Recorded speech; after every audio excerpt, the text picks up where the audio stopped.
En el capítulo anterior. En 1785, en el corazón de la Nueva España, la Hacienda García vive bajo una sombra de desgracias. Juan García, el orgulloso heredero, ha ofendido a Balaam, una luche guardián de la tierra, al ignorar las tradiciones de sus ancestros. Con las cosechas arruinadas y su esposa Lucía gravemente enferma, el hacendado busca la ayuda de la Tlamatini, una sanadora cuya sabiduría ancestral desafía todo lo que él cree. La llegada de esta enigmática mujer no solo traerá esperanza, sino que también enfrentará a Juan a un mundo donde la arrogancia y la fe pragmática no son suficientes. Mientras la Tlamatini lucha por salvar la vida de Lucía y del hijo no nacido, fuerzas sobrenaturales exigen un precio que pondrá en jaque no solo la riqueza de la hacienda, sino también la humanidad de su patrón. ¿Será Juan García capaz de redimir sus errores, o su orgullo sellará el destino de su familia y de su legado? Continuemos. Juan, acostumbrado a dar órdenes y no a recibirlas, sintió que su orgullo se tambaleaba. Sin embargo, sabía que el tiempo apremiaba y que los cultivos y su hijo no podían esperar. Asintió y dio las instrucciones necesarias, aunque lo hizo con una actitud que rozaba la coquetería. A estas alturas, su preocupación principal ya no era Lucía, su esposa. Aunque seguía pensando en salvar a su primogénito, su atención estaba claramente dividida. La Tlamatini se había convertido en el centro de sus pensamientos, y aunque sus intenciones eran cada vez más claras, su obsesión crecía bajo la ilusión de que todo podía ser conquistado: tierras, vida, y hasta personas. Mientras los trabajadores se movilizaban para cumplir las órdenes de la sanadora, Juan la observaba de reojo, como si buscara entender qué era lo que hacía que esa mujer tuviera un control tan natural sobre todos a su alrededor. Pero, en el fondo, una pregunta comenzaba a surgir en su mente. ¿Y si de verdad no es una mujer común? Juan García, decidido a impresionar a la joven sanadora, ordenó preparar un desayuno digno de una mujer de clase alta. Utilizó el pretexto de la amabilidad para intentar plantar la semilla de su verdadero deseo, conquistar el corazón de la bella Tlamatini y convertirla en su esposa, en caso de que su actual esposa no sobreviviera. Durante el desayuno, la Tlamatini se comportó con la gracia y majestuosidad de una princesa precolombina, un gesto que desconcertó al hacendado. Su serenidad, confianza y modales impecables no solo lo asombraron, sino que también intensificaron su obsesión por ella. Pero la sabia mujer no era ingenua. Percibió las oscuras intenciones de Juan con una claridad que solo una persona experimentada y conectada con el espíritu de la tierra podía poseer. Sin embargo, no lo confrontó. Su prudencia y cuidado eran su mayor fortaleza, y aunque el hacendado intentaba impresionarla, su esfuerzo resultó inútil. Con voz tranquila y firme, la Tlamatini dijo: «Patrón, me retiro. Iré a revisar a su esposa y al hijo que viene en camino para ver qué sucede. En cuanto tenga noticias, podré decirle qué ocurre con ellos, su futuro heredero y sus tierras, y cómo arreglarlo». Se retiró con calma, lista para cumplir con su labor de curandera, una tarea que le había ganado respeto y admiración entre aquellos que reconocían su sabiduría. Con la ayuda de algunos empleados que le proporcionaron lo necesario, la Tlamatini comenzó a atender a Lucía, la esposa embarazada del hacendado. Realizó sus labores con precisión y un conocimiento que parecía desafiar la lógica. Los resultados fueron inmediatos y sorprendentes, tanto la mujer como el hijo que llevaba en su vientre mostraron una notable mejoría. Algo que ni siquiera el renombrado Dr. Bellini, aclamado como el mejor médico de Italia, había podido lograr. Cuando el hacendado vio la recuperación de su esposa e hijo, quedó completamente desconcertado.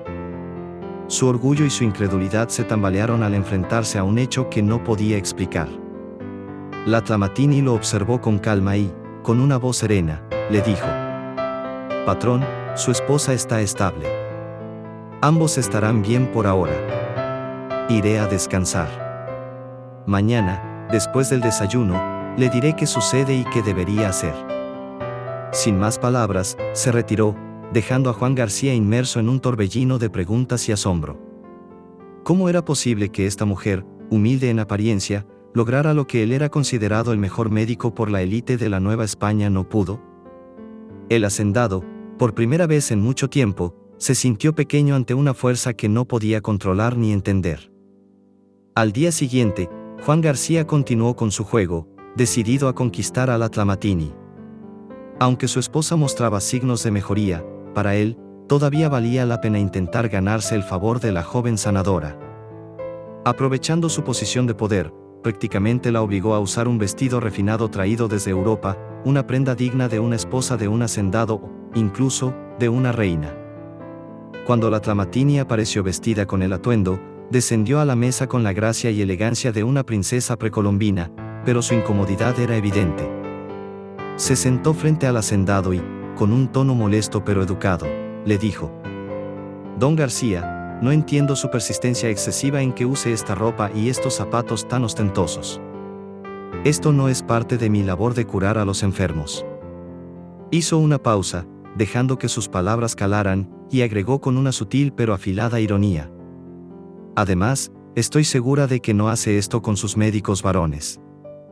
La observación dejó al hacendado sorprendido, pero lo que realmente lo dejó sin palabras fue verla vestida así. Sabía que la Tlamatini era hermosa, con un porte casi divino, pero verla con aquel vestido resaltaba aún más su belleza y elegancia. Su cabello brillaba bajo la luz matutina, y sus movimientos eran tan naturales como si siempre hubiera pertenecido a ese mundo de riqueza y poder. Por un momento, Juan García se quedó mudo, incapaz de disimular el impacto que le causaba su imagen. Pero, como era habitual en él, pronto recuperó la compostura y, con una sonrisa ensayada, respondió con una excusa que consideró convincente: «Señorita, no es más que una muestra de hospitalidad. En esta casa, todos los invitados de importancia reciben el trato que merecen. Usted, por supuesto, no es una excepción. Quiero que se sienta como parte de la familia mientras está aquí». Sus palabras estaban cargadas de insinuaciones cuidadosamente disfrazadas. Pero la Tlamatini, lejos de sentirse halagada, reconoció la manipulación detrás de sus gestos. A pesar de ello, decidió mantener la calma. Había aprendido que los hombres como Juan García podían ser desarmados no con confrontación, sino con serenidad y sabiduría. Con una leve inclinación de cabeza, aceptó su respuesta, pero en su mirada se leía claramente que no estaba convencida. Mientras tanto, el hacendado, aún embelesado por su belleza, continuaba pensando en cómo hacerla suya, convencido de que con suficiente tiempo y persistencia podría lograrlo. Durante el desayuno, Juan García continuó con su plan de conquista, decidido a derribar las barreras de la Tlamatini. Quería conocerla más, o al menos, ganar su confianza. Lo primero que hizo fue preguntar su nombre, esperando que eso iniciara una conversación más cercana. Con la misma serenidad que la caracterizaba, la joven respondió de forma misteriosa: «Desde la iniciación, la gente me conoce como la Tlamatini. Es mi título en el arte. No puedo complacerlo con mi nombre, señor, pues no queremos que fuerzas oscuras usen mi nombre en hechizos de magia negra en mi contra». Juan, intentando disimular su escepticismo, puso una cara de confusión que apenas logró contener. Para él, esas palabras eran simples patrañas de supersticiones indígenas. Sin embargo, sabía que debía mantener una fachada amigable si quería ganarse su favor. Con una sonrisa, decidió cambiar de estrategia. En un intento por impresionarla o quizás ponerla a prueba, comenzó a hablar de temas complejos y controvertidos sobre la élite de España y la Nueva España. Quería demostrar su superioridad como hombre educado, pero lo que siguió fue todo lo contrario a lo que esperaba. La Tlamatini, con su aspecto humilde pero majestuoso, no solo entendió los temas que él planteaba, sino que los desmenuzó con precisión y sin titubeos. Con un tono pausado y contundente, comenzó a exponer verdades que ningún hacendado de la época estaba preparado para escuchar. «Don García, esas decisiones que alaban en las cortes y que ustedes llaman progreso no son más que el sacrificio de muchos para el beneficio de pocos. Y esos pocos, no lo olvide, terminan olvidados por el tiempo, mientras la tierra y los que la cuidan permanecen». Juan intentó interrumpir, pero ella continuó, su voz serena transformándose en algo más firme. «Hablan de poder, de grandeza, pero se olvidan de que no se puede cosechar donde la tierra ha sido agotada. No se puede gobernar cuando la gente, los cimientos de ese poder, han sido destruidos. Todo lo que parece eterno se marchita, don García, si no se respeta el equilibrio. El hacendado, acostumbrado a dominar cada conversación, quedó desconcertado. No esperaba que la joven tuviera un entendimiento tan claro y profundo de los sistemas que regían su mundo. Su orgullo le impedía admitirlo, pero sabía que ella tenía razón. Intentando salvar la situación y retomar el control, Juan esbozó una sonrisa nerviosa y dijo: «Es un punto interesante, señorita. Pero dígame, ¿cómo puede alguien tan joven tener una perspectiva tan madura?» La Tlamatini lo miró con una leve sonrisa, pero en sus ojos había algo más, un reflejo de conocimiento ancestral que él nunca entendería. Sus palabras siguientes fueron tanto una advertencia como un recordatorio. La juventud o la edad no tienen nada que ver con el entendimiento, don García. La tierra habla, el tiempo enseña, y aquellos que escuchan aprenden de ambas. El resto del desayuno transcurrió en silencio. Por primera vez, Juan García sintió que su juego había sido un error, y aunque su obsesión por la Tlamatini seguía creciendo, ahora también sentía algo que no había sentido en años: respeto, mezclado con un temor que no podía explicar. Los empleados que acompañaban al desayuno, acostumbrados a pasar desapercibidos y a fingir que no veían nada, estaban en estado de shock. En España y en la Nueva España, nadie osaba decir verdades a los poderosos, mucho menos una mujer. La escena que se desarrollaba ante ellos era algo que jamás imaginaron presenciar. La Tlamatini, con una sonrisa que reflejaba tanto serenidad como desafío, rompió el silencio. Además, don García, como le dije antes, tengo 100 años. La incomodidad del hacendado se hizo evidente. Por un instante, el aire en la habitación parecía cargado de tensión, mientras Juan intentaba procesar tanto su declaración como las palabras anteriores. Pero antes de que pudiera responder, la Tlamatini cambió de actitud. Su semblante ahora era más serio, con un toque de preocupación.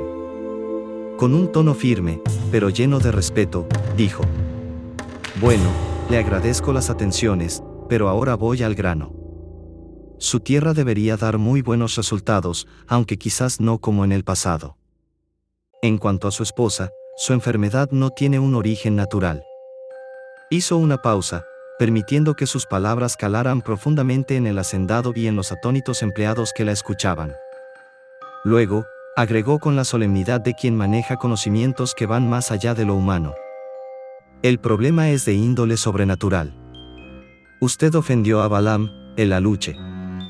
Hasta que no haga las paces con él, su cosecha no volverá a ser lo que era, y la salud de su esposa y su hijo no estará asegurada». El rostro de Juan García palideció. Aunque era un hombre de ciencia y fe cristiana, la autoridad con la que hablaba la Tlamatini le resultaba innegable. Era como si sus palabras llevaran un peso que no podía ignorar, a pesar de sus propias creencias. Ella lo observó directamente a los ojos, su mirada era intensa y casi penetrante. Finalmente, dijo con una calma que contrastaba con la gravedad de sus palabras: «Le diré cómo puede enmendar su error. Pero de ahí en adelante, dependerá de usted, patrón. El destino de su tierra, su esposa y su hijo está en sus manos». Con esas palabras, la Tlamatini dejó en claro que había llegado el momento de actuar. Para Juan García, no era solo una cuestión de recuperar sus tierras o asegurar la salud de su familia. Era un enfrentamiento con fuerzas que no entendía, y un recordatorio de que, a pesar de todo su poder y riqueza, había cosas en este mundo que no podía controlar. La Tlamatini, con su habitual serenidad, le dejó al hacendado instrucciones precisas para enmendar su error. Antes de retirarse, agregó: «Patrón, asegúrese de hacer los preparativos necesarios. Necesito regresar a Oaxaca lo antes posible. Mi trabajo aquí está casi terminado». Las palabras de la sanadora golpearon a Juan García como un balde de agua fría. Para él, todo estaba ocurriendo demasiado rápido. Cualquier otra mujer ya habría sido puesta en su lugar, como él lo veía. Pero esta no era una mujer común, y eso lo tenía cautivado y frustrado a partes iguales. Había algo en su manera de hablar, en cómo lo enfrentaba y le decía verdades que nadie más se atrevía a pronunciar, que no solo lo desconcertaba, sino que incrementaba su obsesión por ella.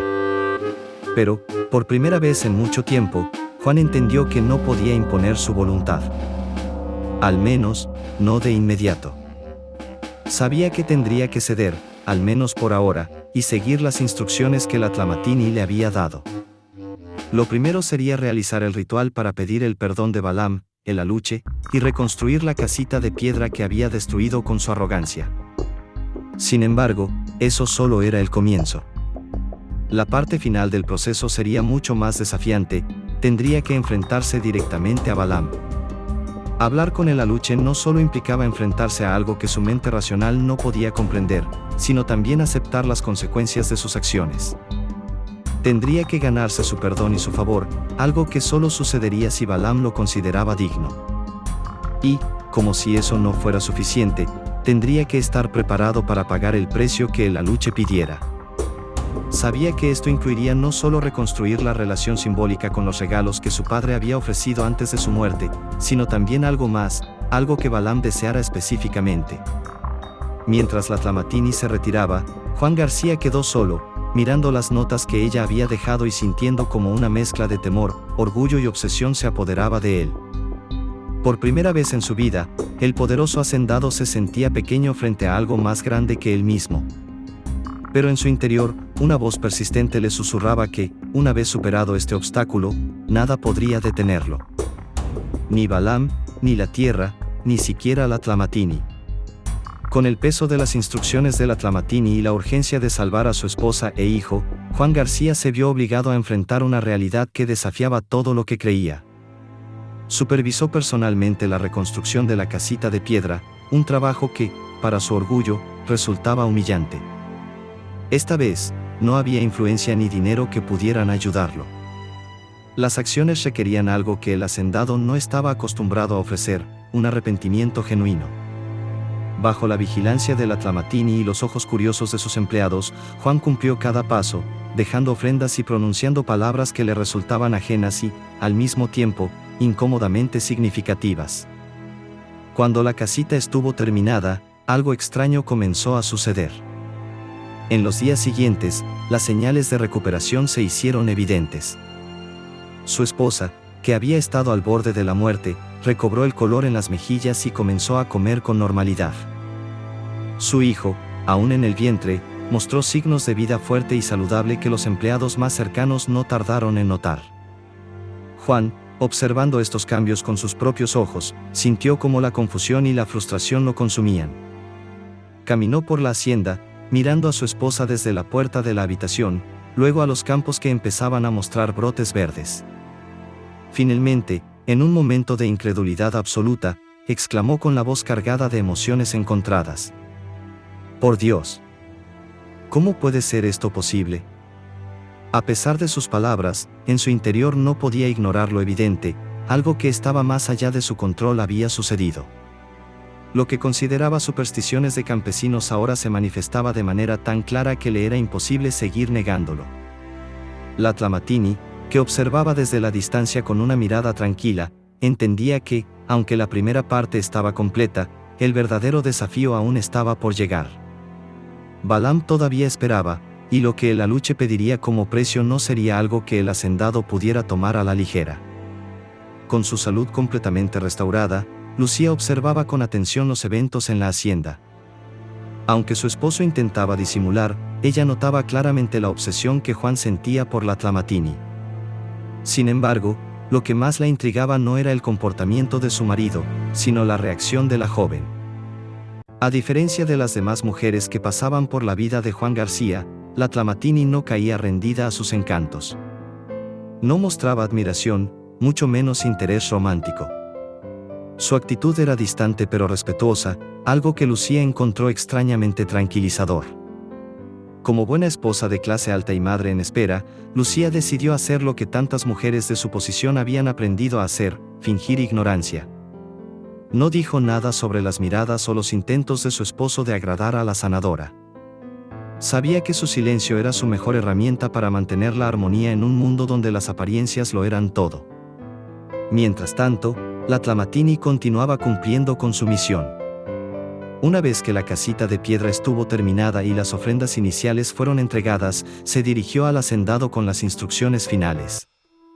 «Patrón, ahora viene la parte más importante, le dijo con un tono firme pero sereno. Balaam debe ser invocado para hablar con usted directamente. Le diré cómo y qué día debe hacerlo. Juan escuchaba con atención, su obsesión por la Tlamatini compitiendo con el temor que las palabras de la sanadora le inspiraban. Recuerde, continuó la Tlamatini, deberá presentarse con una actitud de nobleza y arrepentimiento. Balaam no es un espíritu cualquiera, exige respeto. Además, debe estar dispuesto a pagar el precio que él pida. No intente negociar, no intente engañarlo. Si lo hace, no habrá segunda oportunidad. Las palabras eran un recordatorio de que, aunque había dado un primer paso, el camino hacia la redención aún estaba lleno de desafíos. Lucía, escuchando desde la distancia, observaba a su esposo. Aunque guardaba silencio, una mezcla de preocupación y curiosidad se reflejaba en sus ojos. Sabía que lo que estaba por venir cambiaría el destino de su familia para siempre. El día señalado llegó, y Juan García, aunque seguía siendo escéptico, cumplió con el ritual al pie de la letra. En su mente, no esperaba que realmente sucediera nada. Para él, todo esto no era más que un juego elaborado de supersticiones indígenas que, de alguna manera, habían comenzado a dar resultados inexplicables. Sin embargo, mientras avanzaba en las últimas palabras del ritual, el ambiente comenzó a cambiar. Un silencio extraño se apoderó del lugar, interrumpido solo por el murmullo del viento entre los árboles. Entonces lo vio. Al principio, pensó que se trataba de un niño. Una pequeña figura, vestida con ropa sencilla como la de un indio de la Nueva España, con un sombrero desproporcionadamente grande que casi ocultaba su rostro. Juan, curioso y algo incómodo, se acercó para investigar. Pero a medida que se aproximaba, su percepción cambió drásticamente. Lo que creyó que era un niño era, en realidad, algo completamente distinto. Su piel tenía un tono verdoso, los ojos eran de un amarillo brillante que parecía emitir luz propia, y de su boca sobresalían colmillos afilados que no pertenecían a ningún humano. El hacendado, paralizado entre el asombro y el miedo, sintió como un escalofrío recorría su espalda. Antes de que pudiera reaccionar, la figura levantó la cabeza, revelando su rostro completo, y con una voz que sonaba antigua y cargada de una autoridad inhumana, dijo: «Ah, soy Balaam, patrón». La manera en que el aluche habló, imitando el tono y el estilo de los campesinos de la Nueva España, resultó tan inesperada como aterradora. Para Juan García, era como si el mundo que conocía se hubiera roto en 1000 pedazos en un instante.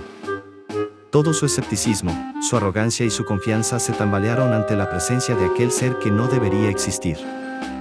Balaam lo miró fijamente, como si pudiera ver directamente en su alma, esperando una reacción. Y por primera vez en su vida, Juan García, el poderoso hacendado, no sabía qué hacer ni qué decir.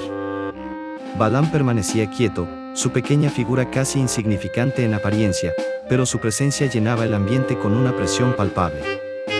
A pesar de su tono tranquilo y su actitud que recordaba a la de un campesino humilde de la Nueva España, sus ojos amarillos brillaban con una inteligencia antigua y un poder que parecía estar contenido, listo para liberarse si era necesario. El aluche no dijo nada más. Simplemente lo miró, esperando. Pero no era una espera cualquiera, había algo en su postura que dejaba claro que no aceptaría palabras vacías ni promesas superficiales. Quería ver una verdadera voluntad de enmendar el daño. Juan García, aún aturdido por lo que tenía frente a él, sintió como su arrogancia habitual comenzaba a desmoronarse. Por primera vez en años, no podía depender de su influencia, su riqueza o su ingenio para salir de esta situación. Sabía que lo único que podría salvarlo ahora era dejar atrás su orgullo y presentarse con humildad. Con una mezcla de miedo y determinación, dio un paso adelante. Inclinando ligeramente la cabeza, algo que para él era un gesto casi imposible, dijo con voz temblorosa pero clara: «Balaam. Soy Juan García, el patrón de estas tierras. Reconozco que cometí un error al destruir tu casita y al no respetar las tradiciones de mi padre. Estoy aquí para pedir tu perdón y para ofrecer lo que sea necesario para enmendar mis faltas». El aire parecía detenerse mientras Balaam lo observaba, como si evaluara cada palabra, cada gesto. Su rostro, aunque sereno, no dejaba entrever si estaba complacido o decepcionado. Finalmente, el aluche habló, con un tono que parecía mezclar sabiduría y severidad. Patrón, tus palabras son un buen comienzo. Pero no bastan. Yo no escucho promesas, yo veo acciones. Veamos si tus actos respaldan tus palabras. Solo así sabré si puedes recuperar lo que perdiste. Prepárate, patrón.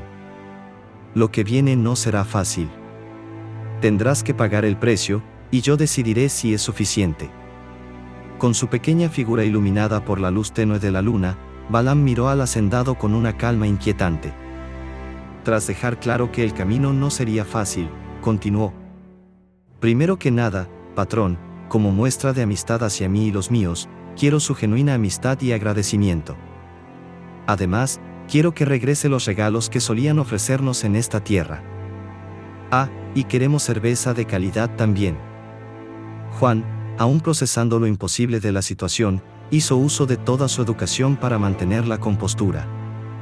Aunque internamente estaba desconcertado, respondió con una inclinación leve de cabeza y una voz que intentaba sonar firme. Entendido, Balaam. Cumpliré con lo que pides. Sin embargo, el aluche no había terminado. Mientras una sonrisa que mostraba sus colmillos se formaba en su rostro, agregó con un tono más sombrío. Ah, sí. Y ahora viene lo difícil. Debes pagar tu afrenta, patrón. La tensión en el aire era palpable mientras Balaam continuaba, cada palabra cayendo como un martillo sobre los oídos del hacendado. Cuando nazca tu primera hija, me la traerás. Será mi esposa, patrón. Y no intentes hacer trampas, no cuentan las hijas que tengas fuera de tu matrimonio. El impacto de esas palabras dejó a Juan completamente paralizado. Era un trato que jamás habría imaginado tener que considerar. Su mente, siempre pragmática, buscaba desesperadamente una solución, pero no encontró nada que pudiera contrarrestar lo que acababa de escuchar. Balaam lo miró fijamente por un instante más, como si quisiera asegurarse de que el mensaje hubiera calado en lo profundo del hacendado. Luego, su pequeña figura comenzó a desvanecerse, pero no antes de agregar con una sonrisa burlona. El trato está hecho, patrón. No lo olvides. Con esas palabras, el aluche desapareció, dejando a Juan solo bajo la noche estrellada. Por primera vez en su vida, el hacendado sintió un miedo que no podía explicar, una mezcla de impotencia, terror y una terrible certeza: el precio estaba sellado, y no había escapatoria. Tras el trato, las cosechas florecieron nuevamente, devolviendo la prosperidad a la hacienda García.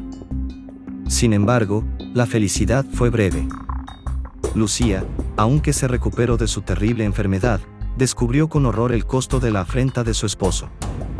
Lo que debía pagar, más que riqueza o tierras, era un sacrificio que cambiaría sus vidas para siempre.